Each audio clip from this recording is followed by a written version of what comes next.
सज्जनों, मैं गायिका कुमारी सुमित्रा नंदिनी प्रयाग गंगा स्टूडियो के माध्यम से एक बिरहा आप लोग के बीच में भेज रही हूँ। हमें आशा नहीं पूर्ण विश्वास है कि आप लोग सुनेंगे, पसंद करेंगे और हमें अपना आशीर्वाद देंगे।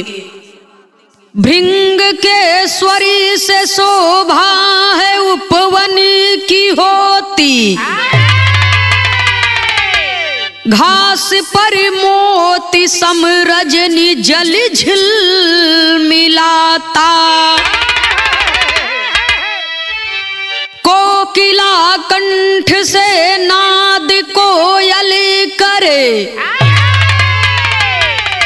घन घटा की छटा मोर का मन लुभाता, पीर दिल में अगर छिप न सकती कभी, लाख रोको मगर वह रुकेगा नहीं, सहल दुनिया भले लाख ही पीर को,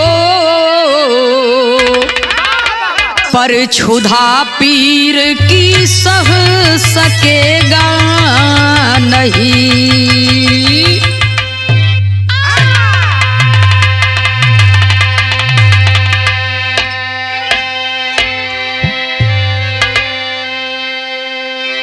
सुनने वाले श्रोता सज्जनों, भूख बड़ी बेशर्म होती है।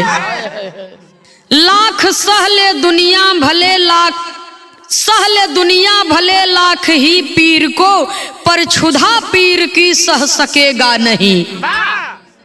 जब पेट में भूख लग गई बाबूजी, क्षुधा सतावे लगल तो भोजन चाहिए ही चाहिए, चाहे कोनो भी कीमत पर। बिरहा में एक लाइन गजल का भाव है, कहना है,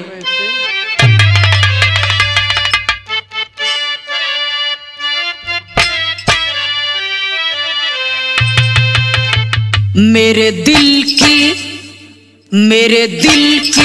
धड़कनों को जगाया न कीजिए, मेरे दिल की धड़कनों को जगाया न कीजिए, मेरे दिल की धड़कनों को जगाया न कीजिए, मेरा नाम लिख के दिल पे मिटाया न कीजिए, हो मेरा नाम लिख के दिल पे मिटाया न कीजिए, मेरे दिल की धड़कनों को जगाया न कीजिए, मेरे दिल की धड़कनों को जगाया न कीजिए, मेरे दिल की धड़कनों को जगाया न कीजिए। इतना गजल का लाइन में, लेकिन बिरहा में बड़ी सुघर लाइन कवि जी लिखे, दिल की बातों को दिलों में छुपाया न कीजिए, दिल की बातों को दिलों में छुपाया न कीजिए, दिल की बातों को दिलों में छुपाया न कीजिए, नाम लिख के अपने दिल पे मिटाया न कीजिए, नाम लिख के अपने दिल पे मिटाया न कीजिए, दिल की बातों को दिलों में छुपाया न कीजिए, दिल की बातों को दिलों में छुपाया, दिल की बातों को दिलों में छुपाया न कीजिए।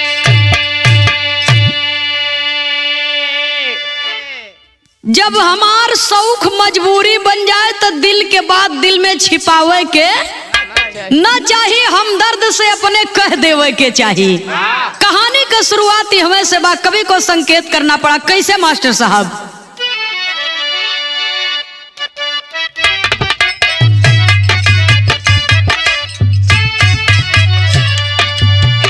ऋषि दुर्वासा बीच वन में बनाए कुटिया।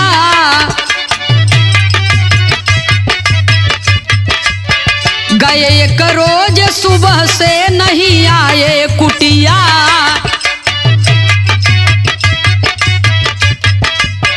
भूख से व्याकुल पांचों भाई और पंचाली।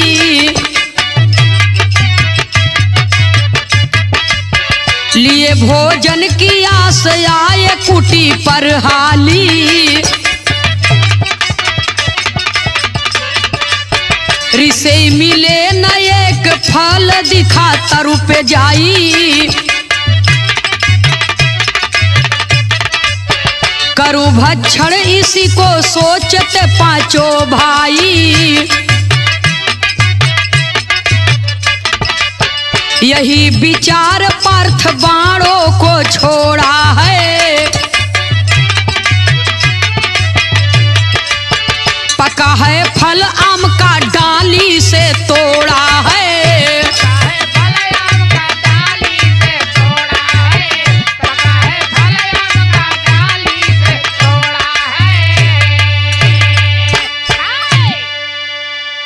बिरहा सुने वाले बाबू भैया माता बहन लोग जरा गौर करना। कौरवों की चाल से शकुनी के चाल से पांचों भाई पांडव साथ में पांचाली द्रौपदी रानी द्रौपदी और पांचों पांडव को देश निकाला दे दिया गया। और जब देश निकाला दे दिया गया तो महल से निकले और बियाबान जंगल की ओर सिधार दिए। और भटकते भटकते दुर्वासा ऋषि जी के कुटी पर पहुंचे। पांचों भाई साथ में रानी द्रौपदी को भूख बड़ी तेज लगी बा। भूख बड़ी तेज लगी बा। ऋषि दुर्वासा जी अपने कुटी पर नहीं हैं। और ऋषि दुर्वासा जी को न पा करके पांचों भाई अपने मन में विचार करने लगे कि अब हमन को क्षुधा कैसे जुड़ाई। और जब कुटी से बाहर निकले देखते हैं बाबूजी एक आम का पेड़ बा। आम का फल जब दिखाई दिया तो अर्जुन जी अपने गांडीव के सहारे से बाणों को मारे हैं और आम का फल टूट करके नीचे गिर गया। और जब नीचे गिर गया बाबूजी तब तक हुआ क्या। बिरहा में एक लाइन तर्ज का भाव है मास्टर साहब, कहना है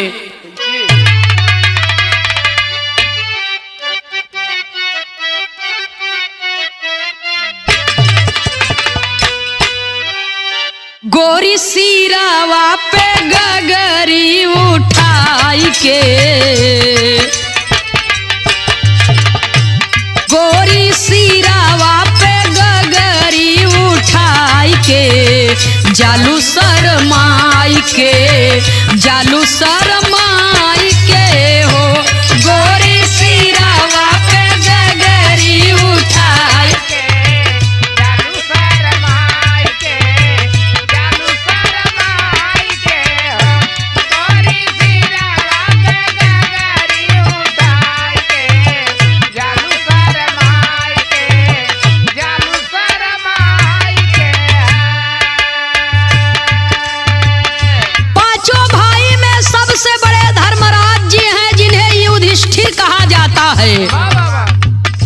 तो जब अर्जुन फल को गिरा दिए तोड़ करके नीचे तो फलवा उठा के लेके जात कहाँ है। पारथ दिए धर्मराज जी के जाई के। पारथ दिए धर्मराज जी के जाई के। मन हर साई के फलवा उठाई के ना।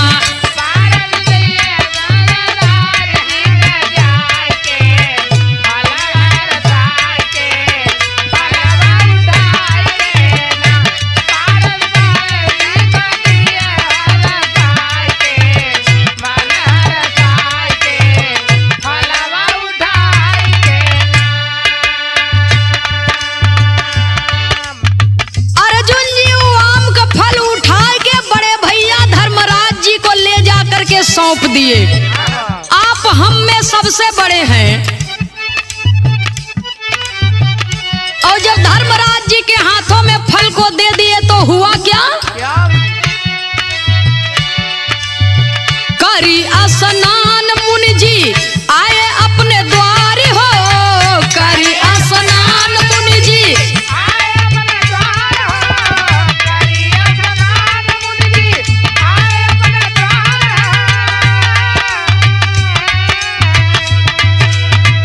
अचरज होई फल नाही बचिए ही बार हो, अचरज होई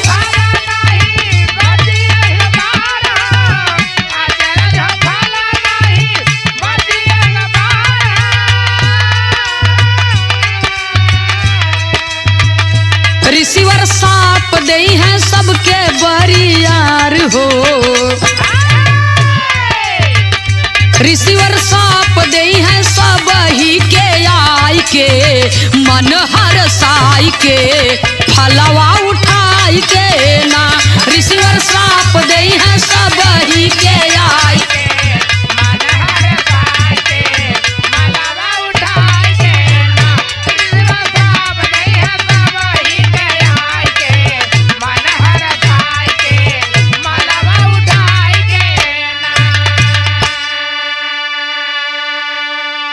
भैया हो। अर्जुन जी जब दे दिए फल धर्मराज जी के, कहें आप सबसे बड़ा है, 5 ठे खवैया है, द्रौपदी के लेके 6 जने, अब फल एक कई, तो एक काम करा यही में आप बंटवारा करके थोड़ा थोड़ा सबके दे दा। और जब इतना बतिया धर्मराज जी सुना था तबले भगवान कन्हैया का आगमन हो गया, भगवान कन्हैया का आगमन हो गया। भगवान कन्हैया कहते हैं कि नाना अर्जुन ये फल के खाए के चक्कर में मत पड़ा, कहा काहे बदे, कहा भूख किसी का इंतजार नहीं करती और न किसी की परवाह करती है। जब इतना बतिया सुने भगवान कन्हैया जी तो कहे सुना ऋषि दुर्वासा जी गए हैं गंगा स्नान करने के लिए, और जब लौट के आई हैं फल डारी पर लगा न देखी हैं तो तोहे सबके श्राप दे दे ही भस्म हो जाब। जब इतना बतिया सुने 5 पांडव कहे तब अब डाल से फल टूट गया तो ये डाल पर कैसे लगेगा। भगवान कन्हैया कहे हमार बात सुन ला, जौन हम कहत है वह मान ला, और अपने दिल को सच्चाई बताई देगा तो ये फल जौन टूटा हुआ भाई डाल से जा करके जुड़ जाएगा। जब इतना बतिया सुने बाबूजी तो धर्मराज बतावत का है।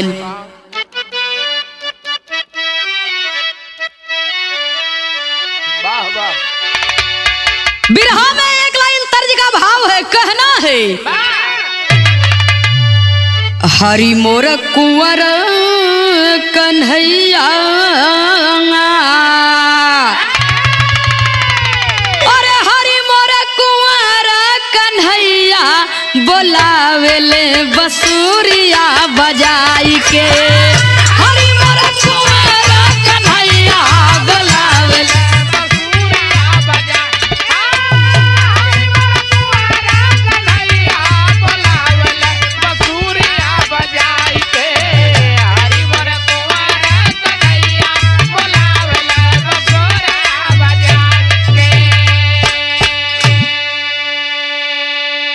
भगवान कन्हैया के बात सुन करके धर्मराज जी रोने लगे और रो करके कहते क्या है, कहे धर्मराज भरी नयनवा, अरे कहे धर्मराज भरी नयनवा बयनवा बताई दा कन्हाई,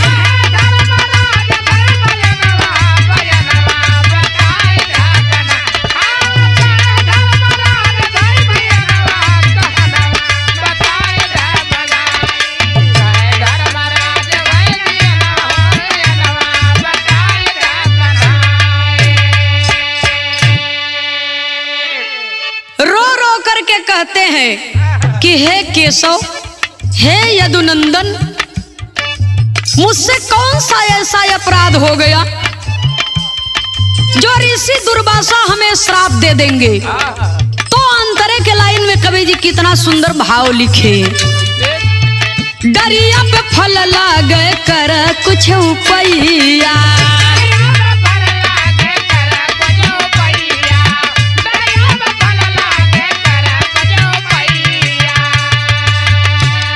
सुन के बचन हंसे कुंवर कन्हैया।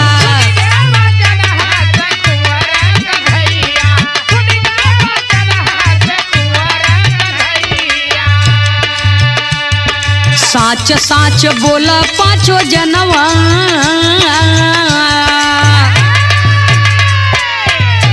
हे साच साच बोला पांचों जनवा, बयनवा बताई द कन्हाई। साच साच बोला पांचों जनवा, बयनवा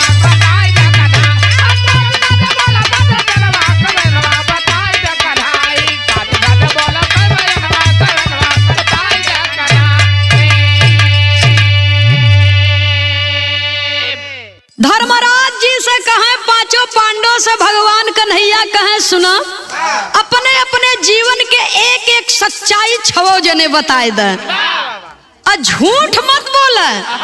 सच्चाई अगर बताए देवा तो ये फल डाल से लग जाए, ऋषि दुर्वासा जी के श्राप से बच जाबा। जब ये इतना बात सुने तो हुआ क्या, कवि को बिरहा शैली में टेरी के भाव में लिखना पड़ा।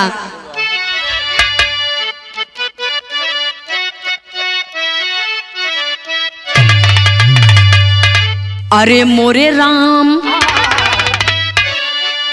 अरे माधव की इच्छा पूरी हो गई। पांचों पति साथ पांचाली देत परीक्षा। पांचों पति साथ पांचाली देत परीक्षा, रे माधव की इच्छा पूरी हो गई। प्रभु की माया कहीं धूप कहीं छाया। सुनने वाले बाबूजी धर्मराज जी कहते हैं, कहे लगे तब धर्मराज है माधव सुनिए बात हमार। कहे लगे तब धर्मराज है माधव सुनिए बात हमार। ख्वाबों में भी झूठ कहूँ ना, अंतिम इच्छा है सरकार। गजब उठा फल धरती से कुछ ऊपर तक आया उस बार। घट घट वासी कुंवर कन्हैया खेला ये जब रचे बरियार। भीम तब कहन लगे ललकार बतिया सुनिला मदन मुरार। अब बची है दुर्योधन न लाख करे कोई रक्षा, माधव की इच्छा पूरी हो गई। धर्मराज जी कहे, सुना अपने जिंदगी में मैंने ख्वाब में भी कभी झूठ नहीं बोला और कभी भी झूठ का सहारा न लिया है, न जिंदगी में झूठ का सहारा लेंगे। जब इतना बतिया सुनत है बाबूजी भगवान कन्हैया, धर्मराज जी के बात कहते मान फल धरती छोड़ दिए, तनी ऊपर उठा। और जब तनी ऊपर उठा तब ले भीम का नंबर लग गए। और जब भीम के नंबर लग गए तब भीम कहे, सुना बची है दुर्योधन न लाख करे कोई रक्षा, रे माधव की इच्छा पूरी हो गई। जौने दिना पाजी दुर्योधन हमरे हथे चढ़ जाई, वो दिना उनकर जंघा चीर के द्रौपदी के केस वही खून में धोआई। अब दुर्योधन के हम मारब जरूरी, हमार प्रतिज्ञा बा। चाहे आप ही कसना रक्षा करत तब वो हमरे हाथ से दुर्योधन बची। फल तनी और उठा ऊपर। तब कवि को संकेत करना पड़ा। बिरहा में एक लाइन तर्ज का भाव है मास्टर साहब,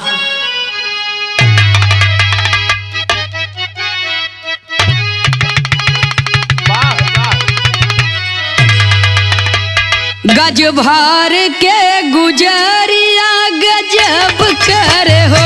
गज भर के गुजरिया गजब करे हो।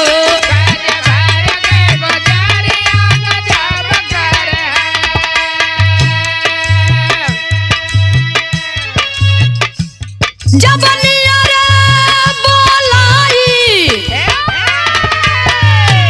जब नियरे बोलाई अब तब करे हो। गज भर के गुजरिया गजब करे हो। गज भर के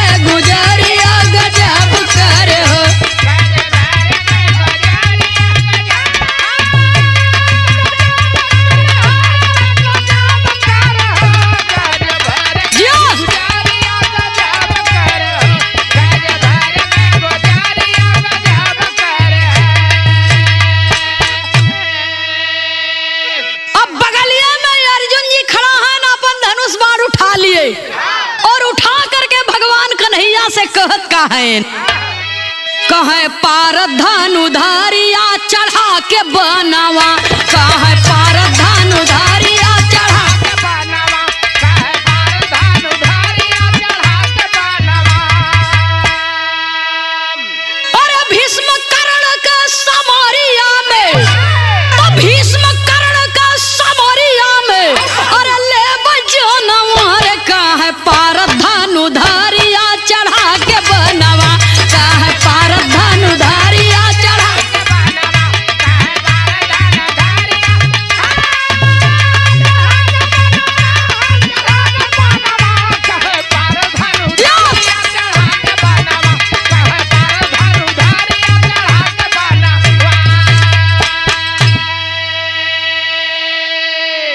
अर्जुन कहा सुना कन्हैया जौने दिना लड़ाई हो लगी हमरे सामने भीष्म जैसे महापुरोधा ही क्यों ना आ जाए कर्ण जैसे महायोधा और महादानी क्यों ना आ जाए लेकिन मुआवब तो हम ही दोनों जने के जब ये इतना बतिया फल सुनत बा तो उतनी सा और उठल ऊपर और जब और ऊपर उठा तो ये नंबर के कराएंगे नकुल के तो नकुल का कहत है नकुल कहे भैया के करब सेवकाई और कहे सहदेव बिना पूछे ना बताई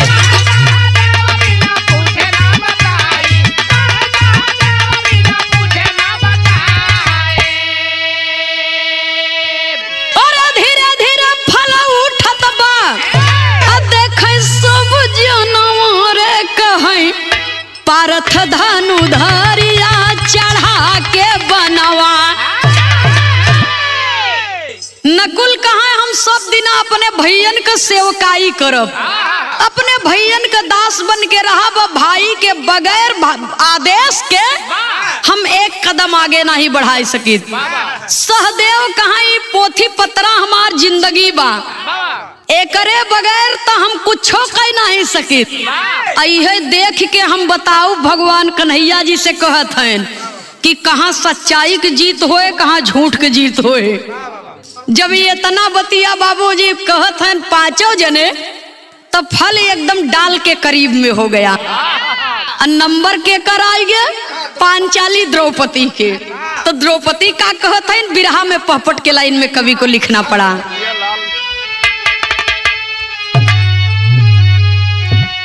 अरे कहाँ द्रौपदी माधव के समनवा पांचों जनवा हो हे बाबू कहाँ द्रौपदी माधव के समनवा पांचों जनवा हो और सबसे प्यारा हूँ मोर सजनवा पांचों जनवा हो।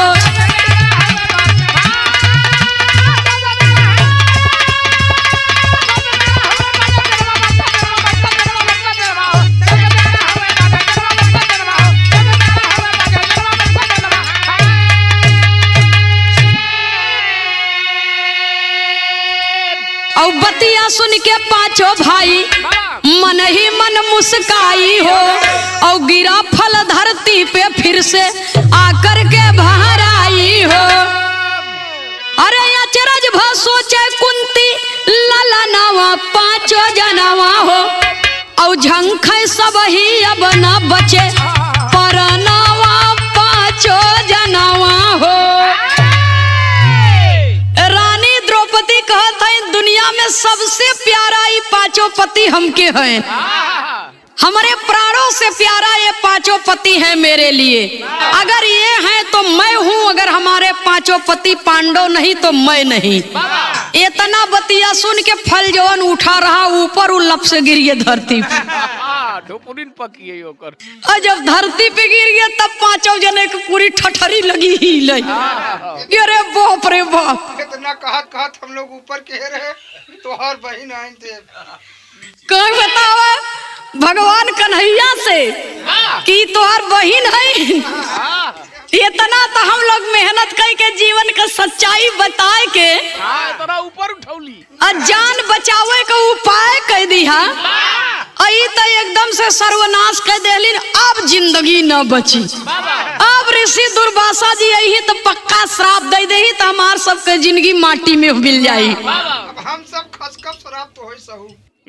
पांचों पांडव के बदन एकदम थर थर कांपने लगी और जब कांपने लगे बाबूजी तो आल्हा में कवि को संकेत करना पड़ा। कहना है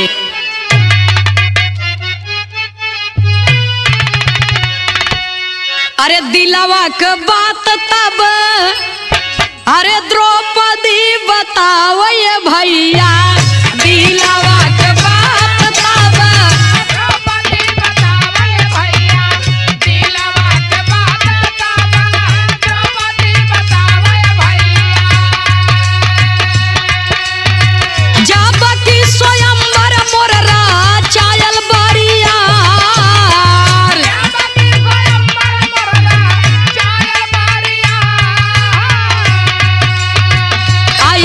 स्वयंवर में कर्ण बाली वनवाय माधव आइले स्वयंवर में कर्ण बाली वनवाय माधव आइले स्वयंवर में कर्ण बाली वनवाय माधव। लोभी गईला हमारी सूरत निहार लोभी गईला हमारी सूरत निहार। रानी द्रौपदी रो करके भगवान कन्हैया से कहती है कि हे केशव यदि सच्चाई जानना चाहते हैं तो सच्चाई सदैव कड़वी लगती है। सच्चाई तो बता दे लेकिन हमरे पांचों पति का खराब लग जाई।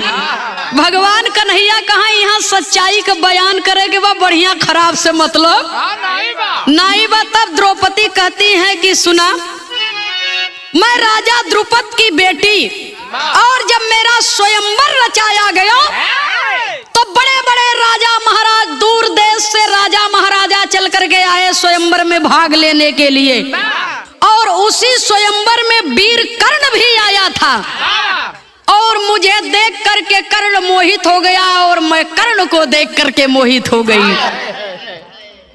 मैं कर्ण को देख करके मोहित हो गई और कर्ण मुझे देख करके मोहित हो गया। लेकिन आपके कहने के अनुसार हमारी जिंदगी खराब हो गई। अगली लाइन में आल्हा के लाइन में कवि को संकेत करना पड़ा। द्रौपदी और का कहता मीन बेधी अर्जुन लाए अपने भवनवा हमके मीन बेधी अर्जुन लाए अपने भवनवा हमके मीन बेधी अर्जुन लाए अपने भवनवा हमके। होई के छत्राड़ी कैली पांच भरतार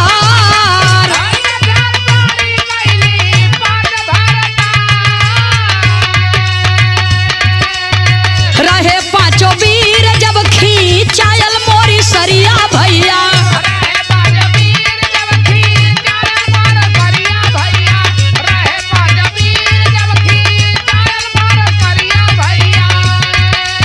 राज्यसभा बीच सब बैठे मन मार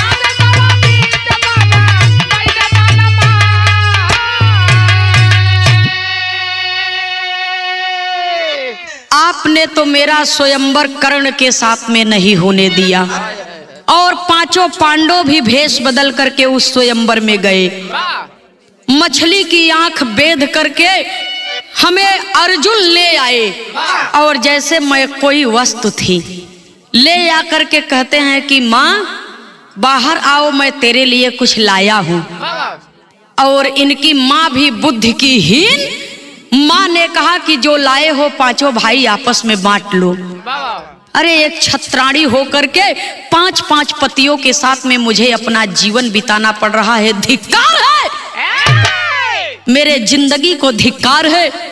जब ये इतना बतिया सुनत है भगवान कन्हैया तो कहा अब कहे का चाहत हो।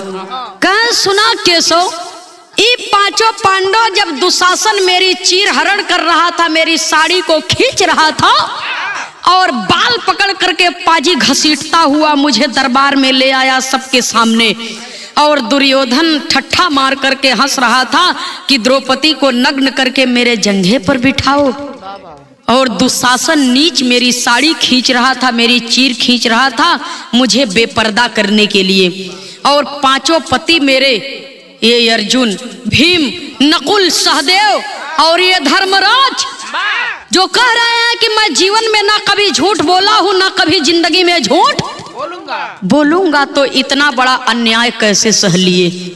पांचों पांडव मन मार करके बैठे थे, बड़े बड़े योद्धा, बड़े बड़े वीर, बड़े बड़े महापुरुष उस दरबार में मन मार करके बैठे थे। होते जो कर्णपति लजिया बचवते, दुशासन के उपार लेते बहिया हो अपार। अगर कर्ण मेरे पति होते तो दुशासन को उसी जगह पर दफन कर देते, लेकिन मुझे अफसोस है कि आपके कारण मुझे ये दुर्दशा झेलनी पड़ रही है। जब ये तना बात बाबूजी द्रौपदी कहत हैं तो होत का बा, कवि को बिरहा में संकेत करना पड़ा, खड़ी के लाइन में कहना है,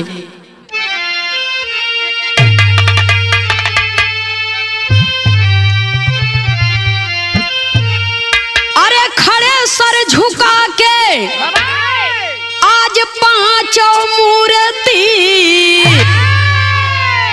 हे खड़े सर झुका के आज पांचों मूर्ति, अब बोली माधव के समनवा हो रानी द्रौपदी।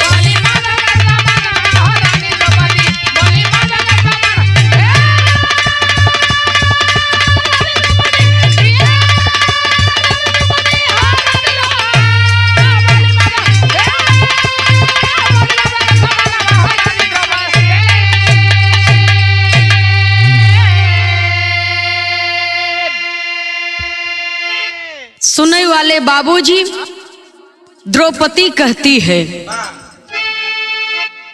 अरे जौने दिन रही कर्ण अर्जुन के लड़ाई,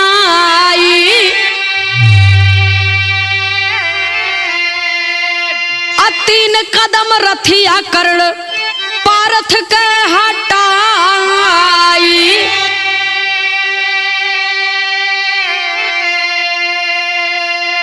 बैठल रहला रथ पे बन के सारथी, बोली माधव के समनवा हो रानी द्रौपदी।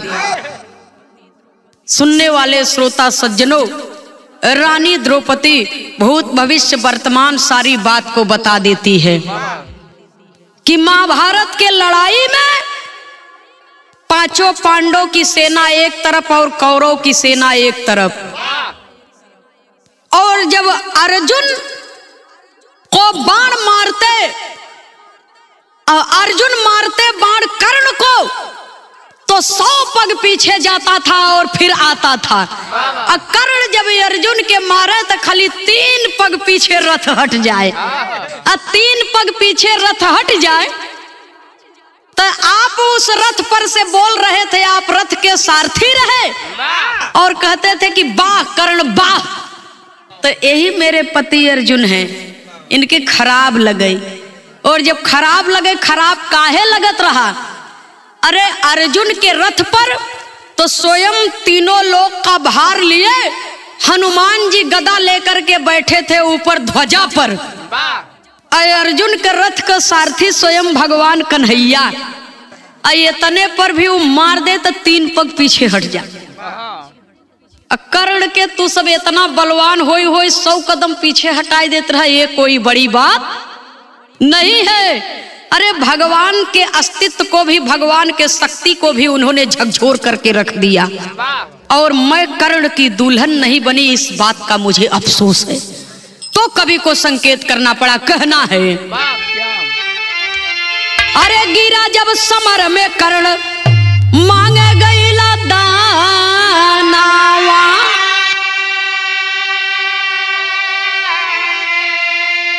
अरे धन्य धन्य वीर दिया सोने का रतनावा,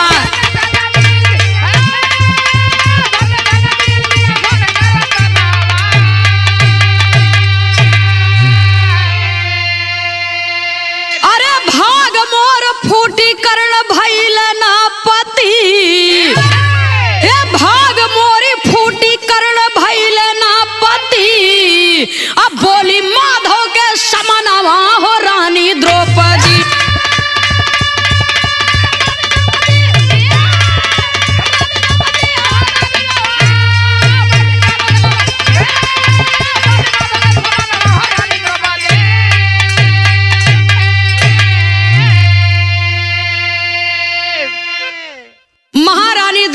जी कह रही हैं, भाग मोरी फूटी कर्ण भैले न पति।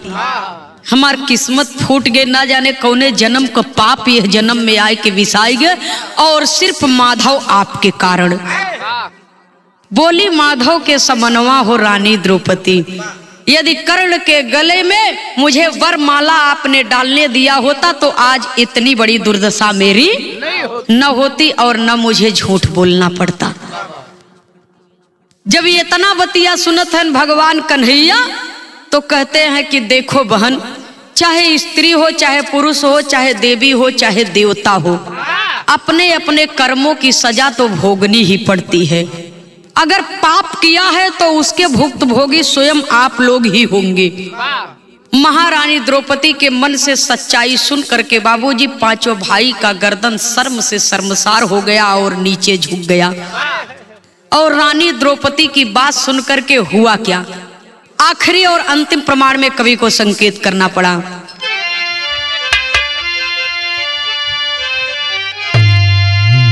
सीताराम हित कही गए कृष्ण हर्षित भय पांचाली से, कभी मंगल जौनपुरी जी कहते जुटा जाए फल डाली से।